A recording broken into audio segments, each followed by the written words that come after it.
वालेकुम, नमस्कार, Sat Sri Akal and good evening. This is Kaisar Bari और आज का जो वीडियो व्लॉग है ये बहुत अहम है उन लोगों के हवाले से जो जिनको 60 डेज़ का नोटिस आता है और वो ऑब्वियसली हर केस के एक अपने सर्कमस्टांसिस होते हैं। लेकिन द रीज़न फॉर आज की जो वीडियो है इसमें मुझे जो मैसेज ये मिला या मैंने जो सबक हासिल किया इस वीडियो से बीइंग ए लॉयर, मेरा और कॉन्फिडेंस जो है इससे बढ़ा कि ज़िंदगी में जो है मुकाबला करना, फाइट करना जो है ये एक बड़ा अहम होता है। और कोई भी शख्स जो है वो उस वक्त तक अपने आप को लूज़र मत समझे जब तक जो है वो मुकम्मल तौर पे उसकी ज़िंदगी ख़त्म नहीं हो जाती। जब तक लाइफ है उस लाइफ में जो है मुकाबला जो है ये बड़ा अहम होता है और अल्टीमेट जो है हमेशा जो विनर होता है वो वही होता है जो फाइटर होता है, चाहे वो क्लाइंट हो या वकील हो। और स्पेशली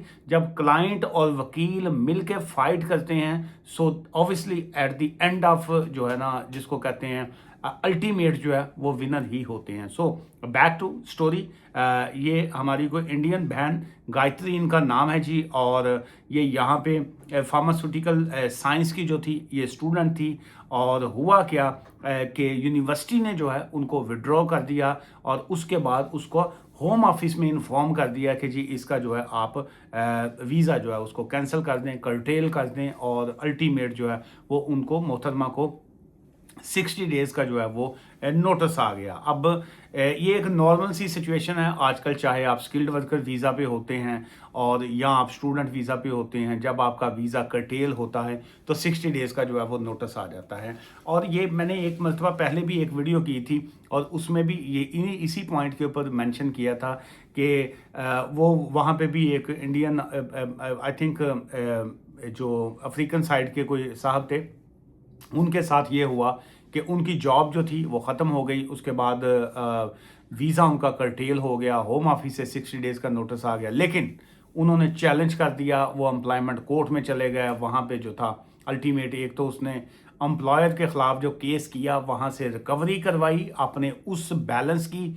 जो उसको पे नहीं किया गया था, जो कुछ महीने की उसकी सैलरी नहीं दी गई थी, उसने वो भी रिकवर करवाई। और होम ऑफिस से जाके अल्टीमेट उसने केस भी अपना क्लियर करवाया और वो एक अच्छी लाइफ जो है वो गुजार रहे हैं। सो सेम यही जो स्टूडेंट है इनका वीज़ा जो था वो कैंसिल कर दिया गया। She was removed from her university जो है एंड अल्टीमेट है उसने इसको चैलेंज किया कि भाई साहब आपके साथ जो मेरा एक डील थी जिसमें आपने जो कैश लेटर मुझे दिया हुआ था और उसमें मुझे अलाउ किया था कि मैं अपनी स्टडी जो है उसको कंटिन्यू कर सकती हूँ। बहुत से स्टूडेंट जो हैं जब अपने एग्ज़ाम फेल कर जाते हैं या बाज़ का तो उनका ड्यू टू अटेंडेंस या फ़ीस की वजह से कोई इश्यूज़ बनते हैं, तो जब वो यूनिवर्सिटी से बात करते हैं तो यूनिवर्सिटी वाले अक्सर जो है उनके साथ एक तरफ नगोशिएट कर रहे होते हैं, एक तरफ उनके साथ कुछ प्लान्स कर रहे होते हैं, एक तरफ उनको कहते हैं जी आप इसका अपील करें, हम अपील के ऊपर आपका ये मैटर देखते हैं।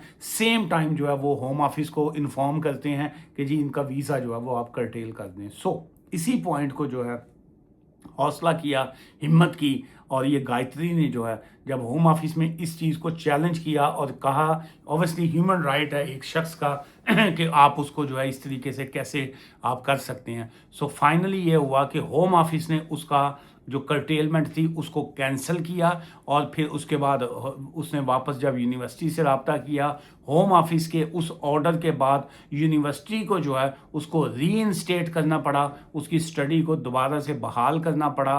सो दैट्स मीन कि एक तरफ ना सिर्फ उसने अपना यूनिवर्सिटी को वापस ज्वाइन किया, वापस स्टडी की तरफ आई, सेम जो उसका 60 डेज़ का नोटिस था उसने उसको भी कैंसिल करवाया और वापस जो अपना वीज़ा जो था उसको भी रीइंस्टेट जो है वो करवाया। और ये उस गायत्री की जो फ़ोटो है जी, प्रोफाइल फ़ोटो जो उसकी आज तमाम सोशल मीडिया ने उसकी जो है वो यूज़ की है। और उसके अलावा इंडियन इसका टाइटल बहुत से सोशल मीडिया ने और बाकी मेन स्ट्रीम मीडिया ने उसको किया एंड आई रियली अप्रिशिएट। और मैं इस चीज़ को जो है ऑब्वियसली इसमें होम ऑफिस की भी एक मैं समझता हूँ एक पॉजिटिव रिप्लाई है कि उसका वीज़ा उन्होंने उसको वापस दिया। सेकंड, जो सबसे बड़ा कर्ज आएगा, जो सबसे बड़ा हौसला आता है, वो इस गायत्री का अपना है। एंड आई रियली अप्रिशिएट कि उस बच्ची ने जो है अपने आप का एक कॉन्फिडेंस अपना दिखाया और उसने कहा कि वीज़ा तो मेरा कैंसिल हो गया, 60 डेज़ का नोटिस तो मेरा आ गया, अब जो होना था वो तो आपने कर दिया, अब उसके बाद मैं फाइट ही करती हूँ, अब देखते हैं या हार होगी या जीत होगी, हार तो आपने ऑलरेडी कर ही दी है। ये एक मैसेज है हर उस स्टूडेंट के लिए जो राइट पे है, जो हक पे है और उसको 60 डेज़ का नोटिस आता है। अगर आप ये सवाल, क्योंकि बहुत से स्टूडेंट इस तरह की सिचुएशन में हमसे भी रब्ता करते हैं, एवरी डे जो है 2-3 स्टूडेंट का अपॉइंटमेंट्स होती हैं, ऑफिस में भी आते हैं और उनका यही होता है, ओ जी अगर वो ना हुआ तो फिर हम क्या करेंगे, अच्छा जी अगर होम ऑफिस ने नो कर दिया फिर क्या हम करेंगे। वो ये नहीं सोचते कि भाई आपका तो ऑलरेडी दी एंड उन्होंने कर दिया है, आपका राम राम सत्य तो ऑलरेडी हो गया हुआ है, इन्ना लिल्लाह व इन्ना इलैहि ऑलरेडी हो गया हुआ है, अब सारा कुछ तो ऑलरेडी क्लियर है। अब तो 60 डेज़ का नोटिस दिया, आपके पास तो ऑप्शन बचा ही कोई नहीं है। अब ये कहना कि जी कि इसमें हमारा जो है क्या होगा, हारे तो आप ऑलरेडी होते हैं। तो यहाँ पे सिर्फ फाइट होती है, जब आप फाइट करते हैं, हारे आप ऑलरेडी होते हैं, जीत गए वो क्या है, ये बाजी इश्क की बाजी है, लगा दो डर कैसा, जीत गए तो क्या कहना, हारे भी तो बाजी मात नहीं।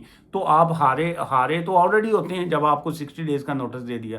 तो यहाँ पे अगर आप जीत गए तो बाजी आपने मार ली और हारे तो आप ऑलरेडी होते हैं। सो इसलिए मैं ये समझता हूँ गिव अप करना, गेम से आउट होना, असाइलम कर देना, फजूल तरह के केसेस करना, वो इज़ नॉट अ वे। और इलीगल होके रहना वो तो बिल्कुल सही नहीं है। ओवरस्टे होना और गैर कानूनी तरीके से स्टे करना, राइट नो यूके की सिचुएशन ऐसी नहीं है। कोई भी शख्स जो है अगर उसके इस तरह की सिचुएशन होती है, always take a proper legal advice. मैं ये नहीं कहता मेरे पास आएँ, यहाँ पे बहुत से लॉयर्स हैं, किसी के पास जाएं, अपनी सिचुएशन को डिस्कस करें, अपने मामलात को डिस्कस करें, फिर देखें आपके पास ऑप्शंस क्या हैं, क्या आपके पास कोई जेन्युइन रीजंस हैं कि you have to stay in this country. Fight कीजिए, गलत केस किया है उन्होंने, गलत आपकी रिफ्यूज़ल दी है, गलत आपका उन्होंने 60 डेज़ का नोटिस दिया है, आपका लीगल राइट बनता है, चैलेंज कीजिए, फाइट कीजिए। Gayatri is one of the example है आपके सामने जो है। दुआ में याद रखिएगा। Take care, bye for now, thank you.